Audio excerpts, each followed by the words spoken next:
Hey, what's up, guys? It's MetaGamesGX here, and we are here with Sam. He's been on the channel multiple times before, as you guys know, always piloting Marine Sus.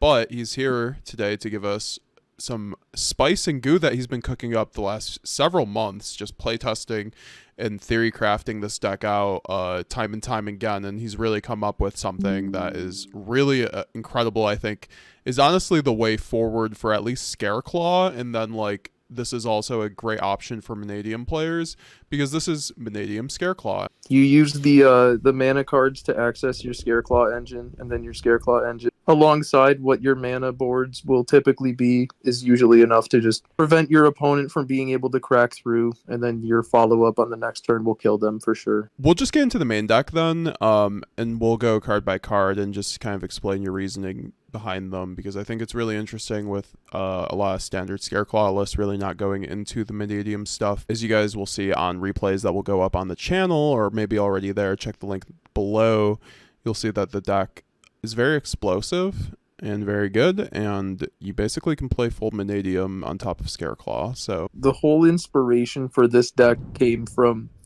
Mannadium Triscuta getting released for Age of Overlord spoilers. As soon as that card got released, I built this deck and was like, I was just trying to break Calarium as much as possible, man. I don't want to brick at all. I don't want to draw bad opening hands, but I do want to do Mannadium Scareclaw stuff. You take the Calarium combo and you basically just turn it into 40 cards. I just simplified it pretty much every... I tried out so many different things for this deck, like... At one point, I was using Muddy Mud Dragon to fusion summon Rindbrum as part of the end board. The main deck, 40 cards, love to see it. 3 Ash Blossom, 3 Infinite Permanence for the only hand traps in the main deck. Then we'll get into the Mannadium engine, which is 3 Mannadium Fearless, the level 2 Earth Ball, and 3 Meek, the level 2 Water Ball, obviously the best ball, but you run 3 Fearless, and I see a Nat Beast in the deck, so I mean, I'll also mention obviously 3 Riem Heart. So that's the monster lineup. No Torrid, obviously. I think Torrid's kind of like mid. I'm not sure if you would agree with that. And then how do you like the Fearless? Bro, Torrid is useless. They didn't need to print it at all.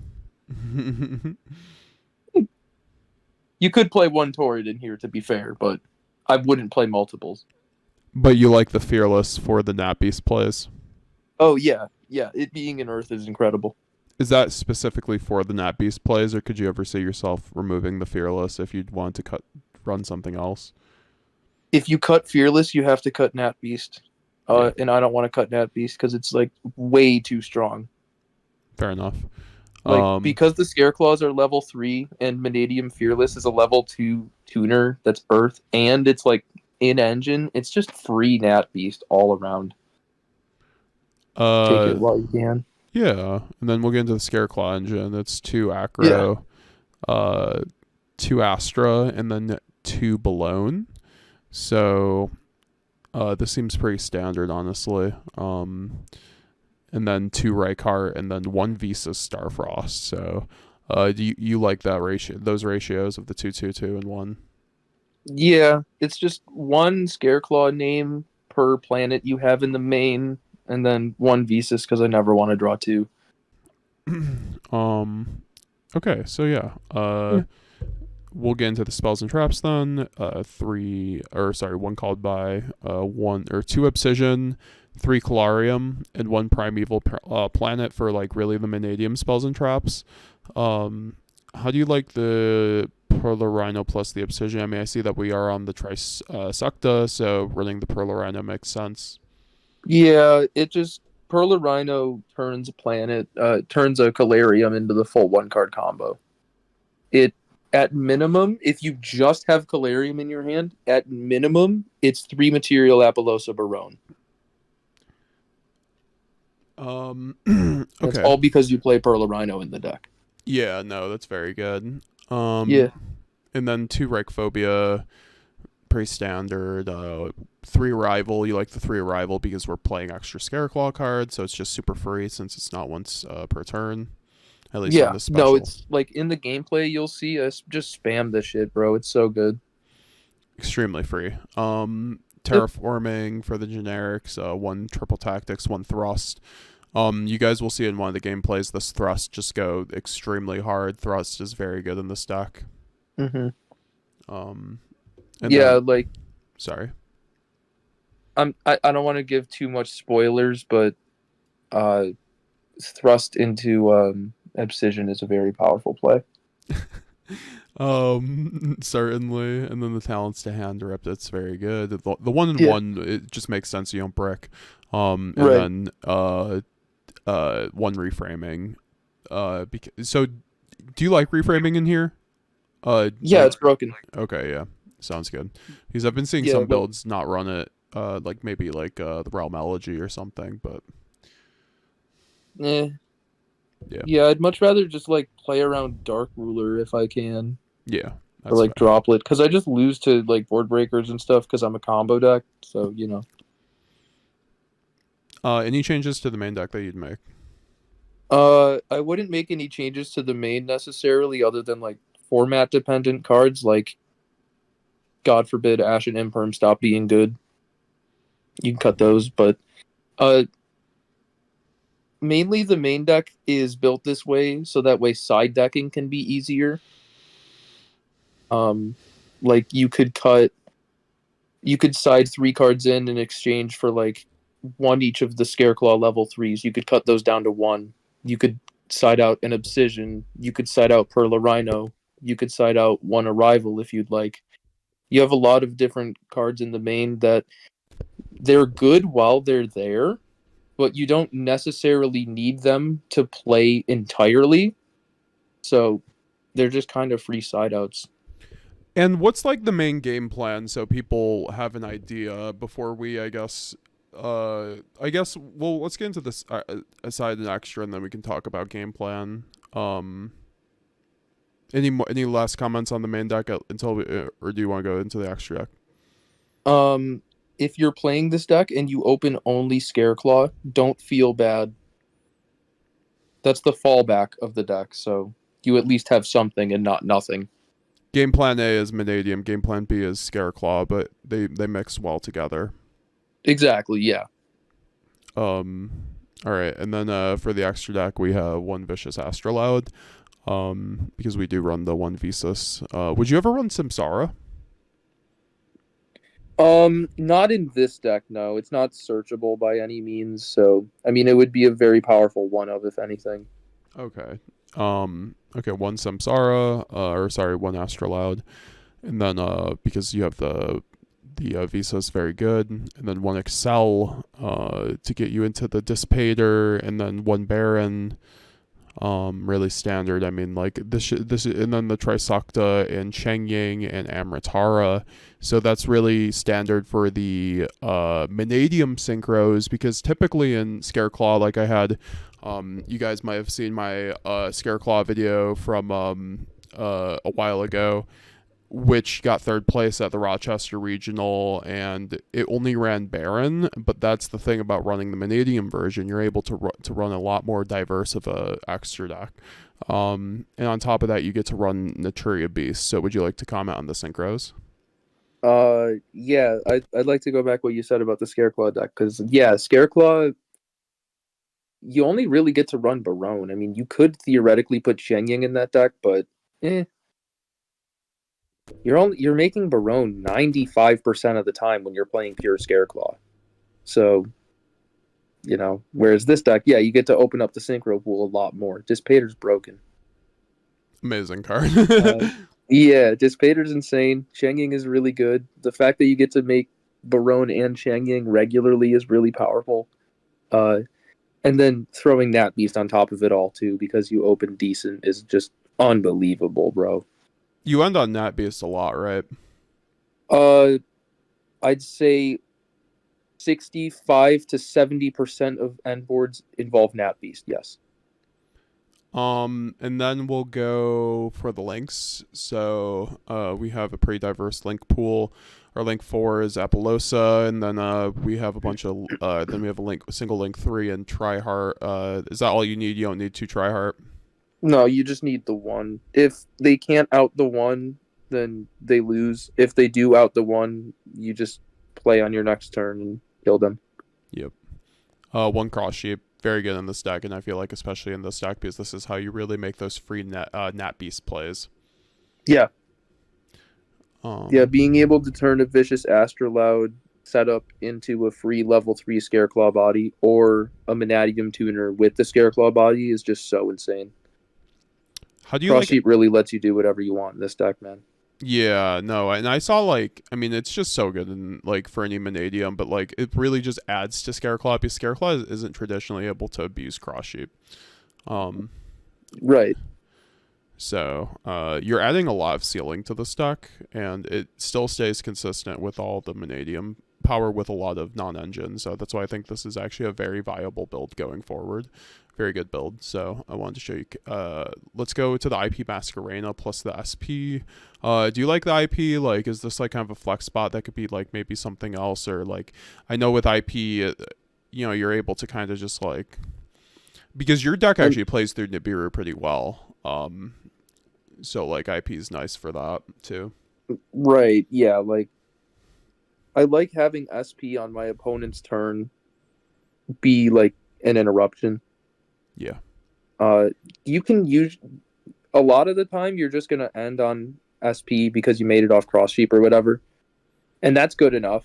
But yeah, like you said, if they nib you or something and you have low resources, just go into IP with an extra body out and SP them to stall a turn and then just win on the next turn. Yeah, and you'll see in the gameplay, if you have any way to obsession after getting nibbed on your Scareclaw combo, you are literally just chilling. Oh yeah, no, you're big chilling, bro. I mean, yeah, you miss out on going into the Scareclaw link off the Visa Samnatara, but I mean, if you look at the end board after Nibiru, that's pretty good for a all gas combo deck. Yep.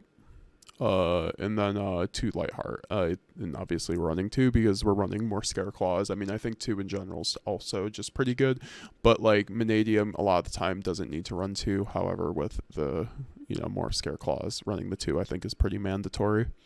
So when I say the follow up that you present to your opponent is going to kill them on your third turn, let's say you go first, set up a board, they go second, they break your board, but they can't OTK you, they pass back. The follow-up that I'm talking about comes from playing 2 Lightheart, because when you bring it back with its Visa Starfrost once per duel effect, you link it from the main monster zone into the extra monster zone to make another one. You search another planet. So that follow-up that I'm talking about is you get a planet for your next turn.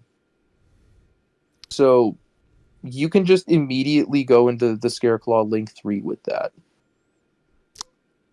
Okay, that sounds pretty good. And they broke your board, but they're on light resources because you negated their stuff. And now you just win the game because you have a huge towers on your board that you made with one card that you got last turn. And yes. you also get a pop with the field spell, so you get to interact before you combo. I think that's huge, this format having that follow-up, so just that just totally makes sense. Follow-up is always insane.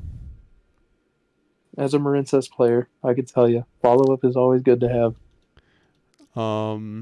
Yeah, I guess we'll just move on to the side deck then.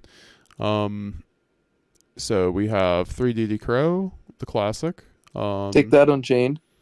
Never saw it coming. We aren't running Crimson Dragon, so yeah, we really don't need the best deals, and this covers way more. So, Bro, Crimson Dragon is bad. Well, the Crimson Dragon is good. The Calamity Lock off the Crimson Dragon is bad. Just make Dispater off it. See, that's the thing. It's really good for cheating Dispater. I think the Calamity Lock, good, is not the way to go anymore, especially with SP. So right, it's either play Excel to make Dispater or play the Crimson Dragon to make Dispater. Both are respectable, but I like Excel. Or you could run both because Dispater is a nice extender. Yeah, you could run both. That's the thing.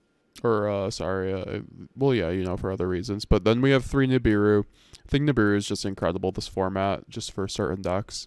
You need it for Mannadium and Tier, in my opinion. And then obviously other decks that just aren't able to play around it, such as Salamangreat, which is starting to do very well. And then also just like other decks like Sprite, Marine Cess, and all that good jazz. So shout out to Yeah, Marine I Cess. mean it's just a very effective sideboard card, but at the same time, you could play just kaiju's instead because Yeah, you can draw kaiju's off of Reichardt's ability, whereas you can't draw Nibiru off Reichardt's ability. So, I mean, in theory, it could be Gamma Seals, but Nibiru is also fine. with 3 Dark Ruler no more, I think that's very strong this format with all the Yeah. Mannadium players in tier limit. This deck can't afford to droplet. Like, this deck can't really afford to droplets cost without going, like, super minus. So, we'll just play Dark Ruler instead. Then one a Herbie Feather Duster for the Thrust package that you have, 1 Herald of the Abyss, 2 Thrust, 1 Barrier, and 1 Evenly Matched. How do you feel about that package? It just covers a lot of bases.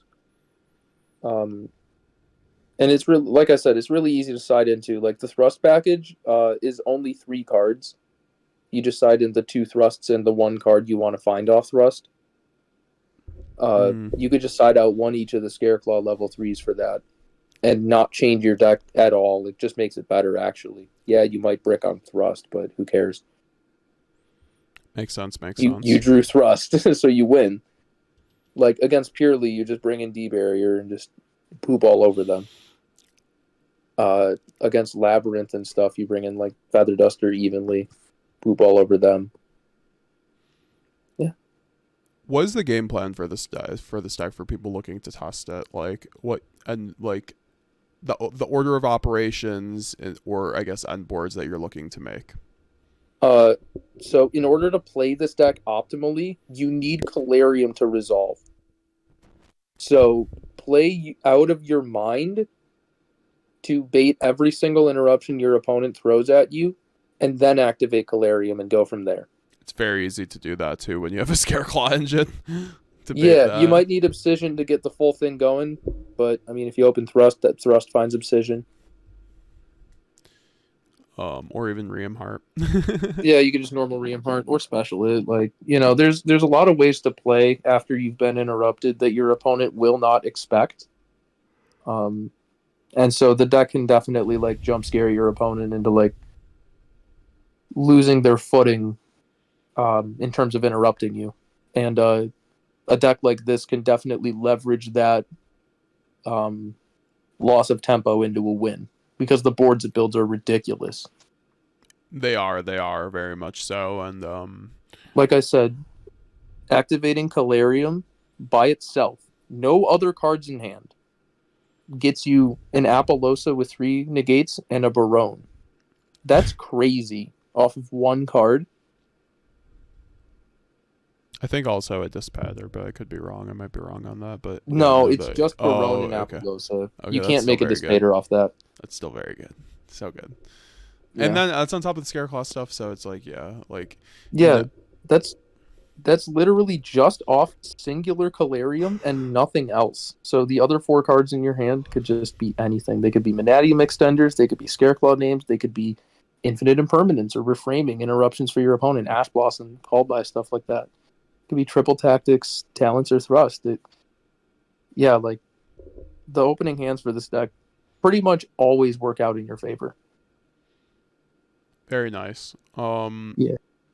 So yeah, any final thoughts on the deck? Don't get mad about drawing Perla Rhino because it's like the least bricky brick I've ever seen in my entire life. I was gonna say, with the one, like, would you ever maybe run another Vistas for that reason, or no? No. Yeah. No. You just I would much rather draw Perla Rhino and Visa Starfrost in the same hand than 2 Visa Starfrost. Okay, that's fair. Yeah. Um, I mean, I don't really know if drawing Perla Rhino gets me something there, but I mean, I guess that is kind of a reason to play the 1 of Visa Samsara, but it's just a powerful 1 of. Like, I guess you could find it off Rhoda or something, but yeah, that's what I was like. Yeah, I would just leave Vase of Samsara to pure Scareclaw, to be honest. Like it's a very powerful one of in mana, but you can't really rely on it for anything Yeah. because it's a powerful one of. Yeah. Alrighty. So I appreciate you coming on the channel, Sam, and showing off the deck. If you guys would like to see some combos and duels on this video, definitely make sure to leave a comment below and like and subscribe on what you thought about the deck. And make sure to look out for those feature matches because there will be 2 feature matches with the deck. And just wanted to thank Sam once again for coming on the channel as always and being a top or just being a G in general. So thank you. Oh, thanks, bro. I appreciate that. If you guys want to see a 1 card combo with this deck, uh, let us know. I could do that. We'll do it as a short or something. That'll be very fun. All Yeah. right. See you guys later. Like and subscribe. Bye now. All right. Peace.